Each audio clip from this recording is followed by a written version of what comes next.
Welcome to Brain Tonica. Your tutoring video will start shortly. For better learning experience, use headphones. Watch the complete video in one go. Hello, my dear friends. Welcome to this wonderful tutoring session of class 10th. The topic ongoing is reflection of light, and this is the 6th lesson. And today we'll be dealing with something very wonderful and unique. That's what we call how to draw the two-ray diagrams for concave and convex mirrors. Students normally ask कि क्या ये भी सीखना ज़रूरी है? मेरा ऐसा मानना है कि बहुत सारे स्टूडेंट्स जो हैं, क्योंकि रे डायग्राम्स एग्जामिनेशंस का बहुत एक इंटीग्रल पार्ट है, चाहे वो कंसेप्चुअल क्वेश्चन हो, चाहे वो डायग्रामेटिक क्वेश्चन हो, चाहे वो न्यूमेरिकल क्वेश्चन हो, इवन वहाँ पर भी तो रे डायग्राम्स को बहुत अच्छे से समझना और उन्हें बनाते समय डायमेंशंस का ध्यान रखना बहुत ज़रूरी है। और इसके जो है एक तो एग्जामिनर के ऊपर इम्प्रेशन बहुत अच्छा होता है अच्छे रे डायग्राम्स का, और उससे मार्क्स बहुत इजीली फेच हो सकते हैं। तो सबसे पहले हम ये समझते हैं कि कॉनकेव और कॉन्वेक्स मिरर्स को बनाना कैसे चाहिए। इसके लिए आपको चाहिए स्केल, पेंसिल और एक प्रोटेक्टर, ठीक है ना। कंपास नहीं चाहिए, कंपास से हम नहीं बनाएंगे, इस चीज को ध्यान रखिएगा। तो इसको किस तरह से यूज करना है ये मैं आपको सिखा रहा हूँ, ध्यान से देखिए। ओके, तो let's start with the first thing, that is कि हमें ये रे डायग्राम्स जो हैं वो लाइंड पेपर पे बनाने होते हैं, कि बोर्ड एग्जामिनेशन की आपकी कॉपी कुछ इस तरह की होगी, ठीक है, जिसमें सब लाइंस होंगी। तो इन लाइन पेपर्स पे बनाना बहुत आसान होता है। इसे देखें, सबसे पहले हम एक प्रिंसिपल एक्सिस को ड्रॉ करेंगे, ठीक है। हमें सारे रे डायग्राम स्केल और पेंसिल से ड्रॉ करने हैं, हमें कभी फ्री हैंड यूज नहीं करना, क्योंकि light travels in straight line pathway. Okay, तो बिल्कुल आप इस चीज को ध्यान रखेंगे, डायरेक्शंस को जहां जरूरी होगा वहां शो करेंगे। तो हमने ये एक प्रिंसिपल एक्सिस बनाया है, और प्रिंसिपल एक्सिस पे मुझे जब कॉनकेव मिरर बनाना है तो मुझे एक प्रोटेक्टर को काम में लेना होगा, और उसे कुछ इस तरह से मैं रखूंगा। प्रोटेक्टर का जो 90 डिग्री वाला एंगल वाली जो लाइन है वो इस प्रिंसिपल एक्सिस से कोइंसाइड करनी चाहिए। कैन यू सी दैट कि ये प्रिंसिपल एक्सिस से ये पॉइंट, ठीक है, ये कोइंसाइड कर रहा है 90 डिग्री एंगल वाला। और अब इस 90 डिग्री एंगल से कोइंसाइड करने के बाद मैं इस प्रिंसिपल एक्सिस से 3 लाइन ऊपर, यानी ये 1, ये 2 और ये 3 लाइन ऊपर आप अगर गौर करेंगे तो ये करीब 120 degree, as you can see this is 120 degree. और 3 लाइन नीचे अगर आप देखेंगे तो ये 60 डिग्री मार्क को ये तीसरी लाइन टच कर रही है। थोड़ा सा लाइंस का वेरिएशन हो सकता है जिससे कि ये फर्क आ रहा है।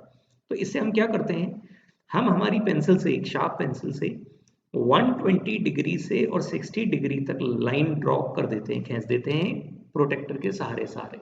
तो वो कुछ इस तरह से बन जाएगी, ठीक है। जरूरत पड़ने पर, कभी ज्यादा जरूरी हो तो आप 4 लाइंस पे भी जा सकते हैं, ठीक है ना। लेकिन 3 लाइंस प्रिंसिपल एक्सिस के ऊपर और 3 लाइन प्रिंसिपल एक्सिस के नीचे आप इस तरह से ड्रॉ कर दें, ये आपका कॉनकेव मिरर तैयार हो गया। अब इस प्रोटेक्टर को हटा दें, ये कॉनकेव मिरर तैयार हो गया।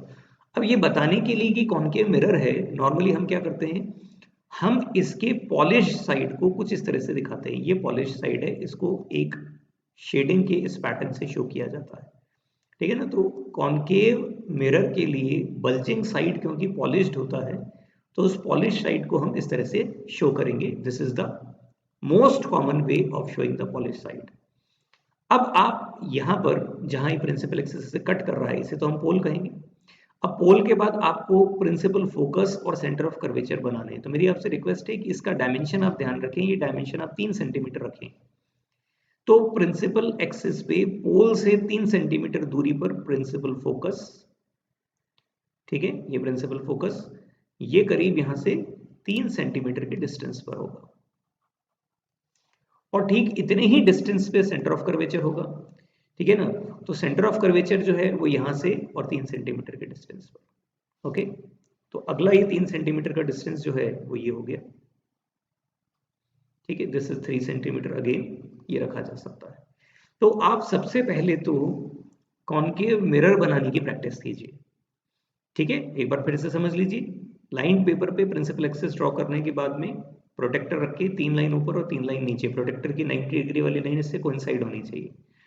3 लाइन ऊपर और 3 लाइन नीचे इस तरह से ड्रॉ करके कॉनकेव मिरर बनाएं, ठीक है ना। उसका पॉलिश साइड शो करें, और पोल से, दिस इज पोल, यहाँ ये पोल है, इस पोल से 3 सेंटीमीटर के डिस्टेंस पे प्रिंसिपल फोकस और अगले 3 सेंटीमीटर के डिस्टेंस पे सेंटर ऑफ कर्वेचर ड्रॉ करें। ओके, ये तो हुआ हमारा कॉनकेव मिरर। अब हम कॉनकेव मिरर की 6 अलग अलग पोजीशंस के लिए रे डायग्राम्स कैसे बनते हैं वो बनाना सीखेंगे। ठीक है, तो हम अब ये समझ गए हैं कि ये कॉनकेव मिरर इस तरह से बनाना है। ठीक है, और हर बार इसकी पॉलिश जो है उसका करना ना भूलें, पॉलिश को डेफिनेटली शो करें, दिस इज वेरी इंपॉर्टेंट, इसे बिल्कुल भी मिस ना करें। ठीक है ना, इससे पता लगे कि ये कॉनकेव मिरर है, क्योंकि उसका हॉलो साइड रिफ्लेक्टिंग होता है, तो वो हमने शो किया है। ठीक है ना, उसकी मार्किंग जरूर करें कि ये पोल है, ये फोकस है और ये सेंटर ऑफ कर्वेचर है, ये मार्किंग करें। अब पहली पोजीशन क्या होती है, आपको अगर ध्यान हो तो जो पहली पोजीशन होती है वो ऑब्जेक्ट पोजीशन होती है, कि हम ऑब्जेक्ट को कहाँ रखते हैं। पहली ऑब्जेक्ट पोजीशन जो होती है दैट इज व्हाट, पहली ऑब्जेक्ट पोजीशन होती है इन्फिनिटी पे, और इन्फिनिटी से जो भी लाइट रेज आती हैं वो प्रिंसिपल एक्सिस के पैरेलल आती हैं। तो हम प्रिंसिपल एक्सिस के पैरेलल लाइट रे लेंगे। ये मान लीजिए लाइट रे कुछ इस तरह से आ रही है, और आपको पता है कि जो लाइट रे पैरेलल आती है वो प्रिंसिपल एक्सिस से आने के बाद, रिफ्लेक्शन के बाद प्रिंसिपल फोकस से पास होती है, तो ये प्रिंसिपल फोकस की तरफ जाएगी। सब कुछ स्केल पेंसिल से बनाना है, और बनाते के साथ ही रे डायग्राम में लाइट के डायरेक्शन को शो कीजिए कि इंसिडेंट रे कौन सी और रिफ्लेक्टेड रे कौन सी। अब ऑब्जेक्ट अगर इनफाइनाइट डिस्टेंस पर है तो वहां से आने वाली लाइट रेज, सारी लाइट रेज प्रिंसिपल एक्सिस के पैरेलल होती है या आपस में पैरेलल होती है। ठीक है ना, तो ये आपस में पैरेलल लाइट रेज अभी हमने ली हैं, और ऐसी 4 लाइट रेज आप लें और उनको रिफ्लेक्ट भी करें अकॉर्डिंगली, और फिर उनके डायरेक्शंस को शो करें सिमेट्रिकली, यानी ये इंसिडेंट रे और ये रिफ्लेक्टेड रे, फिर ये इंसिडेंट रे और ये रिफ्लेक्टेड रे, और फिर ये इंसिडेंट रे और ये रिफ्लेक्टेड रे। बड़ा सिमेट्रिकली डायग्राम को बनाएं, और जो लाइट रे प्रिंसिपल एक्सिस से जाएगी वो तो जैसी जाएगी वैसी ही आ जाएगी, तो उसको भी हम इसी तरह से शो करेंगे। ठीक है, तो इस तरह से हम ऑब्जेक्ट की पोजीशन इन्फिनिटी पे रखने के बाद इमेज पोजीशन कहाँ बननी है वो शो करेंगे। तो बताइए इमेज पोजीशन कहाँ होगी, इमेज पोजीशन होगी फोकस पे। हालांकि ये सब आपने पढ़ लिया है एनिमेशंस में, तो हम इमेज पोजीशन जो है वो लिखेंगे फोकस पे। ये प्रैक्टिस बहुत अच्छी है, जिससे आपको क्या होगा कि सारे रे डायग्राम्स के बाद में जो आपने मिरर्स के बारे में जो कुछ भी पढ़ा है, ठीक है ना, अब इसके बाद में हम इसके नेचर को लिख सकते हैं। तो आप इसका नेचर जो है वो खुद लिखें कि इसका नेचर क्या होगा। ठीक है, जैसा कि यहाँ दिख रहा है कि ये नेचर रियल है क्योंकि लाइट का एक्चुअल इंटरसेक्शन है। ये इमेज इन्वर्टेड है, वहाँ इन्वर्टेड लिखिएगा, ये डायरेक्शन मत बनाइएगा, और इन्वर्टेड के साथ में ये पॉइंट साइज इमेज है, तो ये पॉइंट साइज इमेज ये लिखिए। ठीक है, ये प्रैक्टिस के लिए है, और इसके बाद में जितने भी साइन कन्वेंशंस हैं उन्हें भी एक बार शो कीजिए ताकि आपकी अच्छी से प्रैक्टिस हो जाए। तो साइन कन्वेंशंस को शो करने के लिए हमारे पास है u that is object position, v that is image position और image distance, then height of object, then height of image, then focal length and then radius of curvature. अब object जो है वो आपको डायमेंशन से पता है, ऑब्जेक्ट डिस्टेंस यहाँ नेगेटिव होगा, इमेज भी इसी डायरेक्शन में है तो वो भी नेगेटिव होगी, height of object principal axis के ऊपर positive, height of image real है इन्वर्टेड है negative, focal length and radius of curvature भी इसी डायरेक्शन में है तो नेगेटिव। ये सब आपको नोट्स में भी इसी तरह से डिफाइंड मिलेगा। ठीक है, तो हर एक पोजीशन के लिए आप ये सब काम करेंगे, लेकिन पहले हम क्या करते हैं, हम इसी चीज को आगे और डिटेल में लेके समझते हैं। ठीक है, दूसरे पोजीशंस के साथ में। तो दूसरे पोजीशंस में हम अगर लेते हैं, तो अब मैं ऑब्जेक्ट को कहाँ ले जा रहा हूँ, अभी आप हर बार खुद बना लेंगे, और शेडिंग करना ना भूलें जैसा कि मैं कह रहा हूँ। तो शेड जो है यानी पॉलिश जो है उसको करना बहुत इंपॉर्टेंट है, इसको बिल्कुल भी आपको नहीं भूलना। ठीक है, अब हम ऑब्जेक्ट को कहाँ रखेंगे, beyond centre of curvature, pole, focus और सेंटर ऑफ कर्वेचर। ओके, अब ऑब्जेक्ट को क्योंकि बियॉन्ड सेंटर ऑफ कर्वेचर रखना है, तो अब ऑब्जेक्ट की हाइट बहुत इंपॉर्टेंट है। आप ऑब्जेक्ट 2 लाइन के बराबर ले लीजिए, इसमें कोई डायमेंशन नहीं है, 1.5 सेंटीमीटर या 1 सेंटीमीटर ऐसा कुछ नहीं है। आपको ये 2 लाइन से बड़ा ऑब्जेक्ट नहीं लेना है, और जब हम सेंटर ऑफ कर्वेचर के पीछे कहते हैं तो बहुत पीछे मत रखिए, एक अप्रिशिएबल डिस्टेंस करीब 2 सेंटीमीटर दूर या 1.5 सेंटीमीटर डिस्टेंस पे रख लीजिए। तो यहाँ मैं उस ऑब्जेक्ट को बना रहा हूँ, ये ऑब्जेक्ट है, ये 2 लाइन ऊपर तक हमने इसे ड्रॉ किया है। ठीक है ना, डायमेंशंस ध्यान रखिएगा, ये 3 सेंटीमीटर, फिर 3 सेंटीमीटर, और फिर ये करीब 1.5 सेंटीमीटर डिस्टेंस पे ये। अब अगर एग्जाम में वो कोई डायमेंशन आपको दे ही दें कि आपको ऐसा बनाना है तो अलग बात है, लेकिन अदरवाइज आप इस तरह से बना सकते हैं। बनाने के बाद इसका फौरन नाम रख दीजिए ए बी, ये ऑब्जेक्ट है ए बी। अब दो लाइट रेज हम लेंगे, पहली लाइट रे हम प्रिंसिपल एक्सिस से लेंगे, मतलब इसके पॉइंट से प्रिंसिपल एक्सिस के पैरेलल, और जो प्रिंसिपल एक्सिस के पैरेलल जाएगी लाइट वो फोकस से, फोकस के थ्रू रिफ्लेक्ट होगी, ये फोकस के थ्रू रिफ्लेक्ट हुई है, और दूसरी लाइट रे जो है वो हम फोकस के थ्रू भेजेंगे। तो फोकस के थ्रू जाने वाली लाइट रे जो है वो आपको अच्छे से पता है कि जो फोकस के थ्रू जाएगी वो प्रिंसिपल एक्सिस के पैरेलल हो जाएगी आफ्टर रिफ्लेक्शन, और फिर वो इस पॉइंट पर मिलेगी, ये इंटरसेक्शन है पॉइंट पर। आप गौर कीजिए कि मैं हर लाइट के लिए डायरेक्शन शो कर रहा हूँ, ये बहुत जरूरी है। इंसिडेंट रे, रिफ्लेक्टेड रे के डायरेक्शंस बताना बहुत जरूरी है, और जहां ये मिल रही हैं वहां पर अब ये इमेज प्रोड्यूस हो जाएगी जिसका नाम मैं रखूंगा ए डैश बी डैश। ये इमेज है ए डैश और बी डैश। तो अब आप जब यहां पर बात करेंगे, जब आप डिटेल्स लिखेंगे तो ऑब्जेक्ट ए बी कहां रखा है और image A dash B dash ये कहां बन रही है, ये सब हमें बताना होगा। ठीक है, जैसे हमने पहले किया था। आई होप आप समझ गए। आप नोटिस करें कि when the object is kept, ठीक है ना, कहां पर रखा है ऑब्जेक्ट, ऑब्जेक्ट ए बी है बियॉन्ड सी। जब हमने इसे बियॉन्ड सेंटर ऑफ कर्वेचर रखा है तो इमेज कहां बन रही है, between centre of curvature and focus. ठीक है, इस तरह से फिर हम चीजों को आगे बढ़ा सकते हैं। ठीक है, इस दिस ओके। ये ध्यान रखिएगा कि जब आप ऑब्जेक्ट की पोजीशन को आगे पीछे शिफ्ट करेंगे तो ये इमेज भी सी और एफ के बीच में कहीं कहीं शिफ्ट हो जाएगी। हर बार ये बिल्कुल बीचों बीच बनना जरूरी नहीं है, वन शुड रिमेंबर दिस। ठीक है, ओके। और फिर इसका नेचर और बाकी सारी चीजें, साइन कन्वेंशन आप अपने आप लिखेंगे। Next position is little challenging. Next position बनाने के बाद यहां पर हमने सबसे पहले, जैसा मैंने आपसे कहा, हर बार हम इसे पॉलिश करेंगे, और पॉलिश करने के बाद पोल, फोकस और सेंटर ऑफ कर्वेचर को लेबल करेंगे। ठीक है, ये पोजीशन थोड़ी चैलेंजिंग है क्योंकि यहां पर ऑब्जेक्ट सेंटर ऑफ कर्वेचर पे रखा होता है। ठीक, अब जब ऑब्जेक्ट सेंटर ऑफ कर्वेचर पे रखा है, अगर आप नॉर्मल सिस्टम से इसे ड्रॉ करेंगे, नॉर्मल सिस्टम का मतलब है कि पहले आप इंसिडेंट रे लेंगे, फिर उसे रिफ्लेक्ट करेंगे, दो लाइट रेस लेंगे, पहले आपने पैरेलल भेजी, वो फोकस से निकली, फिर फोकस से भेजी, वो पैरेलल निकली। जब हम इसे फॉलो करेंगे ना तो हो सकता है कि जरा से भी पॉइंट के डिफरेंस से आपकी इमेज जो सेंटर ऑफ कर्वेचर पर ही बननी चाहिए वो ना बने, वो उसके इधर उधर शिफ्ट हो जाए। तो मैं इसे बनाने का एक तरीका आपको बता रहा हूं। दो, मतलब थोड़ा ये आइडियली जैसे कहना चाहिए ना, मॉरली करेक्ट नहीं है, लेकिन फिर भी हम इस तरीके से इसको, इमेज को बनाना सीख सकते हैं। और वो टेक्निक है कि हम पहले तो नॉर्मल तरीके से बनाएं। कैसे कि इंसिडेंट रे लें और इसे रिफ्लेक्टेड रे को इस तरह से ले लें। तो लाइट कहाँ से गई है, ये इंसिडेंट रे है और ये रिफ्लेक्टेड रे है, प्रिंसिपल एक्सिस के पैरेलल, प्रिंसिपल एक्सिस के पैरेलल फोकस से। दूसरी लाइट रे फोकस से गई है और वो रिफ्लेक्शन के बाद में पैरेलल हो गई है। ठीक है ना, तो दूसरी लाइट रे ये इंसिडेंट और ये रिफ्लेक्टेड रे के पैरेलल यहाँ पर हो गई है, और जहां इंटरसेक्शन हो रहा है वहां पर ये इमेज बन गई है।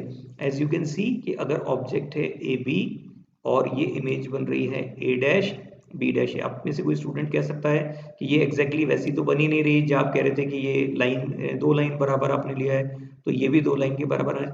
यहाँ पर लाइंस के डायमेंशंस में थोड़ा सा डिफरेंस है अगर आप देखेंगे तो, इसलिए अदरवाइज ये इमेज और ऑब्जेक्ट दोनों सेम साइज के हैं। मेरा ऐसा मानना है कि अगर आप इस पैटर्न को फॉलो करेंगे, इस पैटर्न को जैसे मैंने आपको बताया है, तो हो सकता है कि हम एग्जैक्टली इमेज को यहां ना बना पाए, और अगर हमने बना भी लिया तो हो सकता है फोकल पॉइंट्स थोड़े से प्रिंसिपल एक्सिस से मिस हो जाए। इससे बनाने का एक दूसरा तरीका ये हो सकता है कि आप ऑब्जेक्ट और इमेज एक ही समय पर पहले यहां बना लें सेम साइज के, और फिर इन लाइट रेज को रिलेट करें। ठीक है ना, जिस तरह से आपने इन्हें रिलेट किया है, आप उन पॉइंट्स को मैनेज करके रिलेट करें और फोकस वगैरह को बाद में लेबल करें। ये ऐसा हो सकता है, but this is just a trick. मेरा ऐसा मानना है कि मैं ट्रिक को अवॉइड करना चाहिए, पहले इसी तरह से इसे बनाना सीखना चाहिए। ठीक है, तो सेंटर ऑफ कर्वेचर पे जब हम ऑब्जेक्ट को रखते हैं, तो अगर हमने ऑब्जेक्ट को सेंटर ऑफ कर्वेचर पे रखा है, ठीक है, ऑब्जेक्ट यानी कि हमने ए बी को सेंटर ऑफ कर्वेचर पे रखा है, तो इमेज यानी कि A dash B centre of curvature पर ही बन रही है, और फिर इससे रिलेटेड कॉन्सेप्ट जो आपको पता है उनको आप उसी तरह से फॉलो करेंगे। Is this okay? Next position is कि जब हम ऑब्जेक्ट को सेंटर ऑफ कर्वेचर और फोकस के बीच में रखते हैं। ठीक है, शुरू के रिचुअल्स आपको पता है कि आपको क्या करना है, polish, pole, focus, centre of curvature, ये लेबल किया। अब हम ऑब्जेक्ट को सी और एफ के बीच में रखेंगे, तो मैंने ऑब्जेक्ट को सी और एफ के बीच में रखा है, रखते के साथ ही मैं इसे लेबल करूंगा, that is A and B. और अब मैं क्या करूंगा, अब मैं पहली लाइट रे प्रिंसिपल एक्सिस के पैरेलल लूंगा, और प्रिंसिपल एक्सिस के पैरेलल ये लाइट रे गई है, ये रिफ्लेक्शन के बाद में फोकस से होके निकलेगी। ठीक है ना, सेम पैटर्न फॉलो कर रहे हैं हम। और दूसरी लाइट रे हमने फोकस के थ्रू भेजी है, तो ये फोकस के थ्रू भेजने पर आप नोटिस करेंगे कि ये मिरर के बिल्कुल एज पे पहुंच गई। तो आप इस वाले केस में मिरर को 3 की जगह 4 लाइंस तक बढ़ा सकते हैं। आप चाहें तो मिरर को यहाँ पर थोड़ा सा बढ़ा ले सकते हैं, if you want to do that, ताकि थोड़ा ठीक लगे, है ना। और इससे यहाँ से ये लाइट रे रिफ्लेक्ट होके गई है, जो अगेन पैरेलल हो गई है, और इस पॉइंट पर जहाँ ये इंटरसेक्ट कर रही है, यहाँ पर इमेज बन जाएगी, that is A dash B dash. And as you can see कि जब हमने ऑब्जेक्ट को, यानी हमने ऑब्जेक्ट ए बी को रखा है between C and F, between C and F, तो जो आपकी इमेज है that is what, A dash और बी डैश, वो बन रही है beyond C. Can you see that? ठीक है, तो हम इस तरह से इन इमेजेस को ड्रॉ करके उनके नेचर को और साइन कन्वेंशंस को सबको आगे लिख लेंगे। अब हम नेक्स्ट पोजीशन पर पहुंचते हैं, जिसमें हमने ऑब्जेक्ट को रखा है इससे भी आगे। This is what centre of curvature, this is what focus, and this is pole. और हम अब ऑब्जेक्ट को रखेंगे फोकस पे। तो मैं एक ऑब्जेक्ट को फोकस पे रखूंगा, मैं इस पॉलिशिंग को बिल्कुल भी नहीं भूलूंगा। ठीक है, स्केल पेंसिल से ही बनाऊंगा, ठीक है ना, फ्री हैंड से नहीं बनाऊंगा। लेबलिंग करना नहीं भूलूंगा, ए बी, ये लाइट रे पैरेलल है, मैं डायरेक्शन भी नहीं भूलूंगा लाइट का शो करना, और ये लाइट रे रिफ्लेक्ट होने के बाद फोकस से निकलेगी एग्जैक्टली। अब हम अगली लाइट रे फोकस से नहीं भेज सकते, क्योंकि फोकस पे तो ऑब्जेक्ट खुद ही है। तो हम क्या करेंगे, दूसरी लाइट रे या तो आप पोल पे भेजें, पोल पे भेजने पर क्या होगा कि आपको एंगल्स मेजर करने पड़ेंगे और उसके हिसाब से चलना पड़ेगा। तो मैं सजेस्ट करूंगा कि अगली लाइट रे आप सेंटर ऑफ कर्वेचर से भेज दें। तो जब आप सेंटर ऑफ कर्वेचर से भेजेंगे लाइट रे, तो वो स्ट्रेट लाइन पाथवे रिट्रेस करती है। लेकिन पोल से भेजने पर क्या करना पड़ेगा आपको, पोल से भेजने पर ये एंगल्स ध्यान रखने पड़ेंगे मेजर करने के, और सेम एंगल पे इस लाइट को रिफ्लेक्ट करना होगा। And as you can see ये लाइट रिफ्लेक्ट होकर कुछ इस तरह से गई है। ठीक है, और ये अब एक दूसरे के क्या हो गए हैं, पैरेलल। तो इस केस में हम इमेज को शो नहीं कर सकते। ऑब्जेक्ट यानी कि जो हमारा ऑब्जेक्ट है दैट इज ए बी, जब वो प्रिंसिपल फोकस पे रखा है तो हम अज्यूम कर लेते हैं कि हमारी इमेज जो ए डैश बी डैश होगी वो इन्फिनिटी पे बनेगी। इस बात को ध्यान रखिएगा कि वो इमेज बहुत बड़ी बनने वाली है, ये स्क्रीन से भी बाहर है, मतलब हमारी जो लर्निंग स्क्रीन है उससे बाहर है, बहुत डिस्टेंस पर है, और ब्लर होगी, ये शार्प इमेज नहीं होगी, क्योंकि लाइट रेज एक्चुअली इंटरसेक्ट नहीं कर रहे हैं। ठीक है, मतलब गई है लाइट रेज एक्चुअली वहां, लेकिन इंटरसेक्ट नहीं कर रही है इसलिए। ठीक है, इसके लिए भी साइन कन्वेंशन इसी तरह से लिखे जाएंगे जैसे हमने पहले लिखे। और लास्ट पोजीशन जो है कॉनकेव मिरर के लिए, उस लास्ट पोजीशन में हम ऑब्जेक्ट को इस बार पोल और फोकस के बीच में रखेंगे, यानी ये सेंटर ऑफ कर्वेचर, ये फोकस, ये पोल, और पोल और फोकस के बीच में हमारा ऑब्जेक्ट ए बी। ठीक है, ये हमने ऑब्जेक्ट यहाँ रखा है, और जैसा हर बार का रिचुअल है हम ये शेडिंग या पॉलिशिंग नहीं भूलेंगे। अब ऑब्जेक्ट से लाइट रे गई है, ये फर्स्ट लाइट रे है जो प्रिंसिपल एक्सिस के पैरेलल है, रिफ्लेक्शन के बाद में ये फोकस से निकलेगी। दूसरी लाइट रे हम इस बार पोल से ले सकते हैं, या फिर हम चाहें तो सेंटर ऑफ कर्वेचर से ले सकते हैं। ये सेंटर ऑफ कर्वेचर से लाइट रे गई है, ठीक है ना, तो सेंटर ऑफ कर्वेचर से लाइट रे जा रही है, और सेंटर ऑफ कर्वेचर से जाने वाली लाइट रे आपको पता है ऐसे ही वापस आ जाती है। ठीक है ना, तो ये तो डाइवर्जिंग है, ये मिलेंगी नहीं, तो हम इसको पीछे एक्सटेंड करते हैं, और पीछे एक्सटेंड करने पर हमें ऐसा लगता है कि ये अपेरेंटली यानी वर्चुअली लाइट रेज यहाँ मिल रही हैं। तो जो इमेज है ए डैश बी डैश, वो image A dash B dash में डॉटेड लाइन से शो कर रहा हूँ, क्योंकि वर्चुअल इमेज ये बन रही है। ठीक है ना, तो ये जो इमेज बन रही है उसकी पोजीशन क्या कहलाएगी, बिहाइंड द मिरर। तो मैं लिखूंगा कि अगर object A B between P and F है, बिटवीन पी एंड एफ है, तो जो इमेज है that is A dash B dash, वो हमेशा कहाँ बनेगी, वो बनेगी बिहाइंड द मिरर, ये मिरर के पीछे बनेगी, बिहाइंड द मिरर। और फिर इसका nature, virtual, erect and magnified, और फिर इसके साइन कन्वेंशन से हमें ध्यान रखने होंगे। Is this okay? तो कॉनकेव मिरर के लिए 6 अलग अलग पोजीशंस के लिए किस तरह से 2 रे डायग्राम्स बनते हैं, आई होप आपको अच्छे से समझ में आ गए हैं। आज ही इसकी प्रैक्टिस कर लीजिए अच्छे से, ठीक है? अब हम कॉन्वेक्स मिरर के बारे में बात करते हैं। कॉन्वेक्स मिरर में सिर्फ 2 पोजीशन होती है, लेकिन पहले कॉन्वेक्स मिरर बनाना कैसे, ये आपका पेपर, ये इस पे प्रिंसिपल एक्सिस। इस बार हम प्रोटेक्टर को रिवर्स रखेंगे, सेम वही चीज है, और 3 लाइन ऊपर और 3 लाइन नीचे हम ये मिरर को ड्रॉ करेंगे और हमारा प्रोटेक्टर हटा देंगे। और फिर उसके बाद में वही 3-3 सेंटीमीटर के डिस्टेंस पे प्रिंसिपल फोकस और सेंटर ऑफ कर्वेचर। तो टोटल 6 सेंटीमीटर के डिस्टेंस पे तो आ गया क्या, सेंटर ऑफ कर्वेचर, यहाँ आ गया प्रिंसिपल फोकस, और ये आ गया पोल। ध्यान रखिएगा रिफ्लेक्टिंग साइड ये है, ये शेडिंग होगी, इसे ना भूलें, ये गलती ना कर दें, उधर शेडिंग करते ही वापस कॉनकेव बन जाएगा, ठीक है ना?